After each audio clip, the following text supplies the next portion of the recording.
Batting যিনি করছেন তাকে কি চিনতে পারছেন? দূর থেকে দেখলে না চেনারই কথা।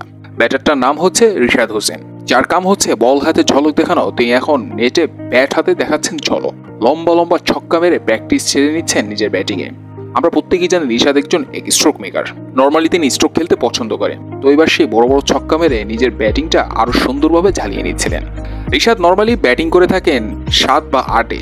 তো টি-20তে এইসব পজিশনের ব্যাটসম্যানরা খুবই কার্যকরী হয়। অন্য সব দেশগুলোতে এইসব পজিশনে কত ভয়ঙ্কর ব্যাটসম্যানগুলো খেলে তা তো আমরা প্রত্যেকেই জানি। তো রিশাদও সেই পজিশনের জন্য নিজেকে সর্বোচ্চ প্রস্তুতি করছেন। তার শটগুলো দেখলে যে কেউ অবাক হয়ে যাবে। রিস্ট পাওয়ার কত সুন্দর ব্যবহার করছেন, কত দুর্দান্ত ব্যাটে বলে কানেকশন করছেন, বল বুঝে বুঝে শট করছেন। স্পিনারদেরকে সুন্দর মতো হ্যান্ডেল করতে পারলেও পেসারদের বিপক্ষে করেছেন স্ট্রাগল। তাই তো পেসারদেরকে একটু বেশি বেশি খেলার চেষ্টা করেছেন রিশাদ হোসেন। সবকিছু মিলিয়ে রিশাদ যে একজন দুর্দান্ত অলরাউন্ডিং প্যাকেজে পরিণত হচ্ছেন সেটা না বললেই নয়। আর হারিটার অলরাউন্ডারদের টি-20তে যে কতটা মর্যাদা এবং তাদের চাহিদা যে কতটা তুঙ্গে সেটা তো আর বলার অপেক্ষায় রাখে না। বিশ্ব ক্রিকেটে এইসব অলরাউন্ডারদের চাহিদা খুবই বেশি।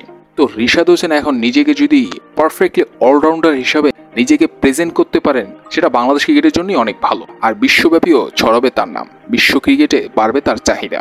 এখন শুধু তাকে ধারাবাহিকভাবে পারফর্ম করতে হবে।